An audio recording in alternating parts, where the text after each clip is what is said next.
Selamat pagi anak-anakku semua. Semoga semuanya dalam keadaan sehat dan tetap semangat belajar walaupun kita belajar dari rumah. Pada pagi hari ini kita sudah masuk ke pertemuan yang ke-12, lanjutan dari pelajaran kita bab 3 bagian C, yaitu melaksanakan prinsip-prinsip kedaulatan sesuai dengan Undang-Undang Dasar Negara Republik Indonesia tahun 1945. Pada minggu yang lewat kita sudah membahas tentang perkembangan demokrasi di negara Republik Indonesia. Perkembangan demokrasi di negara Republik Indonesia ada 4 fase. Yang pertama yaitu demokrasi parlementer, yaitu pada tahun 1945 sampai tahun 1959. Dan yang kedua atau B yaitu demokrasi terpimpin yang dilaksanakan pada tahun 1959 sampai tahun 1966. Kita sekarang akan membahas fase yang ketiga atau bagian C, yaitu demokrasi Pancasila yang dilaksanakan pada tahun 1966 sampai tahun 1998. Nah, anak-anakku, pada periode ini dikenal dengan sebutan Orde Baru yang bertekad melaksanakan Pancasila dan Undang-Undang Dasar Negara Republik Indonesia tahun 1945 secara murni dan konsekuen. Pada periode ini secara tegas dilaksanakan sistem demokrasi Pancasila dan dikembalikan fungsi dan lembaga tertinggi dan lembaga-lembaga tinggi negara sesuai dengan amanat Undang-Undang Dasar Negara Republik Indonesia tahun 1945. Demokrasi Pancasila berpangkal dari kekeluargaan dan gotong royong. Demokrasi Pancasila adalah kedaulatan rakyat yang berdasarkan kerakyatan yang dipimpin oleh hikmat kebijaksanaan dalam permusyawaratan perwakilan. Ini adalah isi daripada Pancasila sila yang keempat, dengan didasari nilai ketuhanan, nilai kemanusiaan yang adil dan beradab demi persatuan dan kesatuan bangsa untuk menciptakan keadilan sosial bagi seluruh rakyat Indonesia.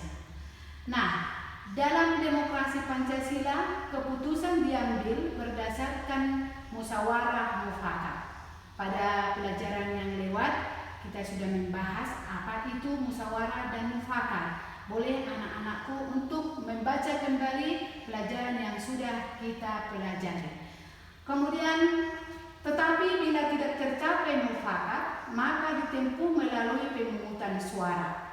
Demokrasi Pancasila dan Undang-Undang Dasar Negara Republik Indonesia tahun 1945 memiliki keunggulan tertentu sebagai berikut. A.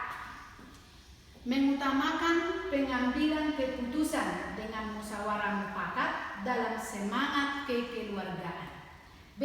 Mengutamakan keselarasan dan keseimbangan antara hak dan kewajiban, antara kepentingan pribadi dan kepentingan umum. C. Lebih mengutamakan kepentingan dan keselamatan bangsa di atas kepentingan pribadi dan golongan. Dalam pelaksanaannya, sebagai akibat dari kekuasaan dan masa jabatan presiden yang tidak dibatasi periodenya, maka kekuasaan menumpuk pada presiden sehingga terjadi penyalahgunaan kekuasaan, dan hal ini ditandai dengan tumbuh suburnya korupsi, kolusi, nepotisme atau KKN, dan kebebasan berbicara dibatasi.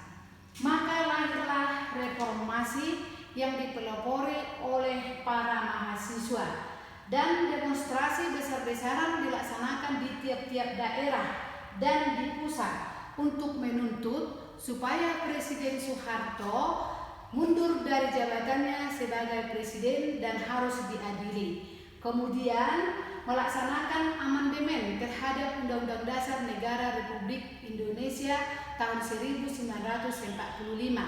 Kemudian untuk melaksanakan otonomi daerah seluas-luasnya dan menegakkan supremasi hukum dan menghapuskan dui fungsi ABRI dan menciptakan pemerintahan yang bersih KKN. Kemudian pada tanggal 21 Mei 1998, Presiden Soeharto mengundurkan diri dari jabatannya sebagai presiden dan digantikan oleh B.J. Habibie sebagai wakilnya pada masa waktu itu.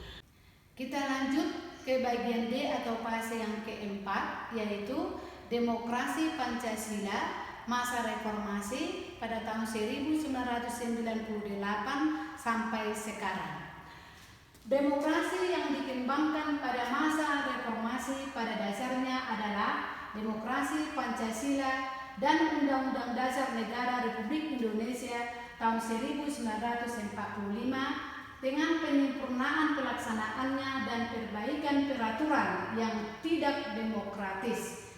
Selain itu, meningkatkan peran lembaga-lembaga negara, menegaskan fungsi dan wewenang serta tanggung jawab yang mengacu pada prinsip pemisahan kekuasaan dan tata hubungan yang jelas antara lembaga-lembaga eksekutif, legislatif, dan yudikatif. Nah, pada pelajaran yang lewat kita sudah membuat apa itu yang dimaksud dengan lembaga eksekutif. Lembaga eksekutif itu adalah pelaksana pemerintahan baik di pusat dan di daerah-daerah. Dan legislatif itu adalah wakil-wakil rakyat yang duduk di DPR, DPRD, pusat, daerah-daerah. Dan lembaga yudikatif itu adalah sebagai pengawas jalannya pemerintahan. Demokrasi Pancasila pada saat ini telah dimulai dengan terbentuknya DPR, MPR hasil pemilu tahun 1999 yang memilih presiden dan wakil presiden secara terbentuknya lembaga-lembaga tinggi yang lain. Reformasi diiringi dengan perubahan dalam segala bidang kehidupan. Sukses atau gagalnya suatu transisi demokrasi sangat bergantung kepada beberapa hal berikut ini. A. Komposisi elit politik, artinya dalam demokrasi modern dengan bentuknya demokrasi perwakilan rakyat mendelegasikan kedaulatan dan kekuasaannya kepada elit politik. B. Desain institusi politik. Desain institusi politik artinya para elit politik mendesain institusi pemerintahan dan memiliki pengaruh besar dalam menentukan apakah demokrasi baru menjadi stabil, efektif, dan terkonsolidasi. C. Kultur politik atau perubahan sikap terhadap politik di kalangan elit dan non-elit. D. Peran civil society atau masyarakat madani untuk menciptakan kultur toleransi yang mengajarkan keterampilan dan nilai-nilai demokrasi, sikap kompromi, serta menghargai pandangan yang berbeda. Demikianlah pembahasan kita tentang 4 fase pelaksanaan demokrasi di Indonesia.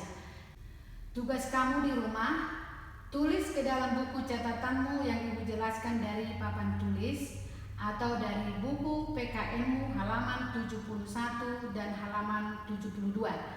Kedua, kerjakan tugas 31 halaman 73. 3. Tuliskan isi dari Dekrit 5 Juli 1959. 4. Tuliskan isi Tritura. Selamat mengerjakan. Terima kasih.